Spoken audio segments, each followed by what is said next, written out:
Hai nakama, Boruto 2 Blue Vortex is back.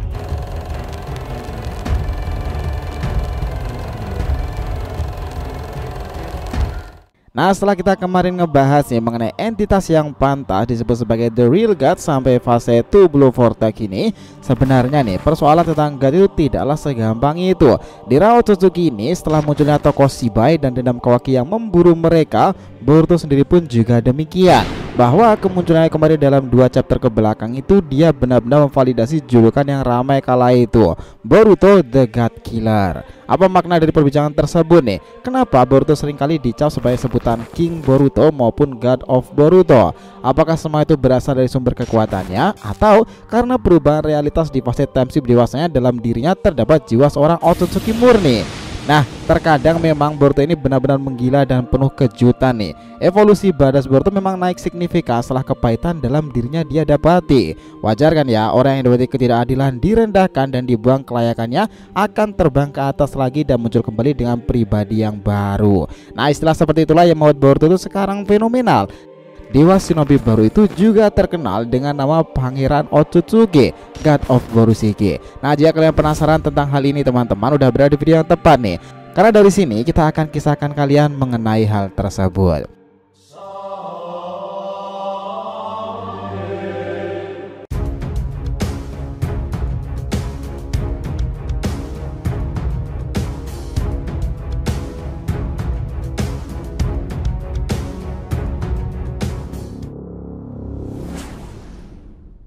Oke, biar nggak salah persepsi, silahkan simak sampai akhir ya. Jangan lupa like, komentar di video ini sebagai dukungan kalian semuanya untuk channel ini ke depannya. Nah, jika sudah, terima kasih banyak dan mari kita lanjutkan perjalanan. Seperti yang kita tahu nih, kata The God Killer Borushige itu mungkin layak akan disematkan untuk Boruto ke depannya. Karena pada akhirnya Boruto ini mungkin akan dibuat antihero seperti Madara kala itu. Dan semua itu ada benarnya. Kenapa? Gini, si Boruto itu memang memiliki keterikatan adegan yang mirip sekali dengan Madara loh. Nah, lihat ini ya, ada momen saat Boruto itu meneropong keadaan desa Konoha dari atas menggunakan sebuah daun yang dilubangi. Dia begitu bersemangat tentang desa di masa depan. Di adegan ini ternyata pernah dilakukan pula oleh Uchiha Madara loh. Bukan kayak ini relevan. Kejadian Madara sendiri melakukan hal yang sama saat ia bersama dengan Hashirama dahulu ketika awal mereka berteman nih, bersatu membentuk desa Konoha. Dia Madara melihat desa Konoha dengan daun yang dilubangnya tersebut. Di sanalah desa tersembunyi Konoha didirikan bersama sahabatnya Hashirama Senju. Tetapi masa depan apa yang terjadi? Ya, benar sekali nih, Madara itu malah dianggap sebagai villain paling menakutkan dalam sejarah desa daun. Tidak ada shinobi yang menandingi Madara selain Hashirama. Bahkan Tobirama masih selevel di bawah Madara sendiri nih. Proses kehilangan kepercayaan disudutkan dan dibebankan dia terlahir sebagai Uchiha. Dengan saringan itu membuat pertempuran kembali memanas lagi nih antara para pendiri tersebut. Ditambah kematian yang membuat sang adik menjadi pemicu Madara menjadi villain paling mengagumkan. Tapi pada akhirnya Madara memang mengakui kesalahannya. Pada akhirnya dia sebagai seorang villain memang sangat bijak dalam menentukan apa yang harus dilakukan. Jika sebutan antihero di era shinobi masa lalu seharusnya diberikan kepada siapa, kita setuju banget nih jika itu diberikan kepada Madara. Dan dia sendiri juga sudah menjadi seorang Rikudo nih, yang mana artinya kemampuannya itu juga setara dengan Otsutsuki. Sementara Boruto, dia itu menjadi seorang Otsutsuki karena pemberian karma. Dari karma yang sudah berhasil diekstraksi itulah seorang Otsutsuki utama seperti Momoshiki karena keadaan terdesak akhirnya memberikan 18% ekstraksi karma itu ke dalam diri Boruto. Dan akhirnya membuat Boruto sekarang ini nih, di kondisi masih sangat muda menjadi Otsutsuki yang sangatlah murni. Jelas sangat beda ya dengan Madara yang bukan murni Otsutsuki kala itu. Dari sini istilah Boruto the next Uchiha Madara versi dewa itu mulai terlihat relevan lagi teman-teman. Nah, istilah God ini sebenarnya juga didasari karena Boruto itu memiliki jiwa villain badas dalam diri Otsutsuki Momoshiki. Momo memang memegang peranan kunci nih dalam perubahan mode Boruto yang disebutkan sebagai God Killer. Dalam perubahan Borushiki ini jelas telah berkali-kali ia membantu sang wadah tersebut pada akhirnya. Namun ini sepertinya akan menjadi penjembatan kisah ini nanti membongkar peradaban dari bangsa Otsutsuki. Sekarang bayangkan teman-teman, ketika putra Raja Shinobi ini bertemu dalam satu tubuh dengan putra Raja Otsutsuki. Nah, di sini kita berpikiran bahwa Borushiki itu memang akan menjadi satu ekstensi menarik karena kita tahu nih Boruto adalah putra rajanya Shinobi di era saat ini. Dan asumsi kita juga sebanding dengan Momoshiki karena dia juga keturunan dari Raja Otsutsuki di sana. Nah, teorinya kala itu juga seperti itu kan. Sekarang ini nih realitas memang telah berubah drastis dari evolusi Boruto sendiri nih. Dia sekarang dalam fase dewasanya 16-an tahun, namanya itu sering kali diberikan embel-embel Boruto King nih, sang dewa Boruto sendiri. Nah sebenarnya ini juga didasari dari 2 chapter ke belakang kala itu.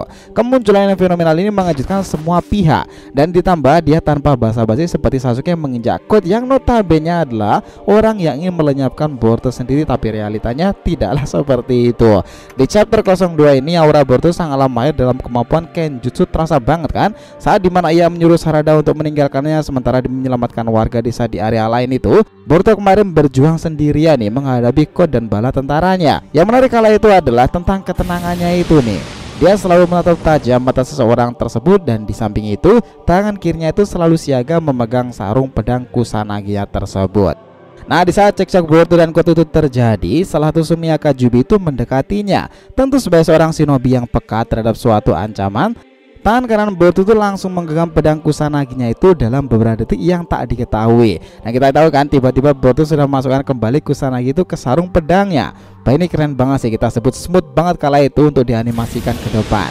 Asli kan, kalian kalau amati detail cara Boruto mengairkan Kusanaginya itu kelihatan kayak seorang samurai yang begitu mahir dan melekat dengan katananya kan. Dan teknik yang digunakan Boruto ini serasa menggunakan sabetan 360 derajat seperti Kaiten pamannya Neji. Kita tahu bahwa kengerian Boruto ini tidak hanya dengan tindakannya, tapi juga kata-katanya teman-teman. Dia bahkan mengatakan Code berkali-kali, salah satunya dia bilang seperti ini: "Kukatakan sekali lagi God, aku akan biarkan kau tetap hidup. Sebaik gantinya kau akan menuntunku ke tempat di mana kau sembunyikan tubuh asli Jubi berada. Kau harus tahu, aku jujur saja, membunuhmu itu sangatlah mudah. Daripada mati sia-sia, kenapa kau tak lakukan satu hal baik untuk dunia ini daripada membuang nyawamu di tanganku?" Nah gila kan. Nah selain itu nih, dia tuh serasa paling paham soal Jubi loh dibandingkan Code sendiri. Bahkan melalui penglihatannya, Boruto sudah memprediksikan kehancuran besar yang akan ditimbulkan para monster itu jika Code tak segera bertindak nih, dan tak membawa Boruto menemui induk ekor 10. Bayangkan loh, di usia 15-an tahunan aja seperti ini, apalagi di fase dia menuju 20 tahunan nanti.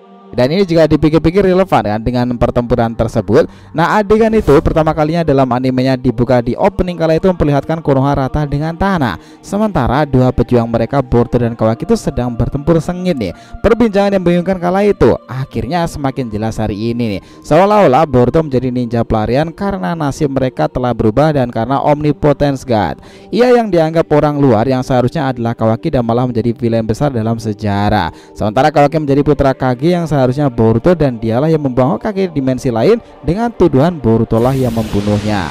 Nah pertemuan kembali mereka saat Konoha itu mungkin adalah cara agar Boruto membalikkan teknik realita tersebut dan menyadarkan ingatan orang-orang yang sebenarnya nih. Dengan kata lain di sini, Boruto selama 6 tahunan ini hanyalah kenangan masa lalu Otsutsuki Boruto melalui ingatan mereka berdua. Dan nyata kan, semuanya kejadian setelah Omnipotent dirilis itu dan Boruto telah kehilangan segala-galanya kemarin itu. Penggambaran dua karakter itu memang akan menarik karena khususnya sebenarnya keduanya sama-sama sosok anti-hero. Mereka memiliki keyakinan dalam dirinya masing-masing. Satunya mungkin saja bergelar sebagai God Killer dan satunya lagi sebagai God Hunter. Tapi ingat ya teman-teman, Boruto ini kekuatannya besar tak seperti kasus Kawaki sekarang. Dia pun sangat layak dikatakan sebagai God Killer nih, karena ini serasa penggabungan aja nih antara Minato, Itachi, Sasuke dalam kepribadian dan juga skill Boruto sekarang ini. Nah saat ini bayangkan teman-teman, di usia sekarang sudah menggila seperti itu. Bagaimana ketika Jogan itu bangkit di usia dimana Konoha rata dengan tanah tadi? Julukan seperti apa lagi nih yang akan didapati Boruto sendiri?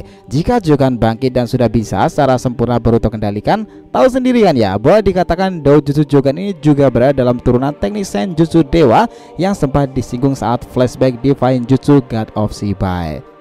Ceritanya itu akan bakalan lebih mind blowing lagi sih ke depannya. Gimana menurut teman-teman sendiri? So cukup segitu ya pembahasan kita kali ini mengenai The God Killer Boruto Otsutsuki. Nah jika kalian ada yang ditanyakan silahkan ya, feel free tulis di kolom komentar di bawah ini. Oke? Thanks semua teman-teman telah menonton video ini, and we'll be come back again.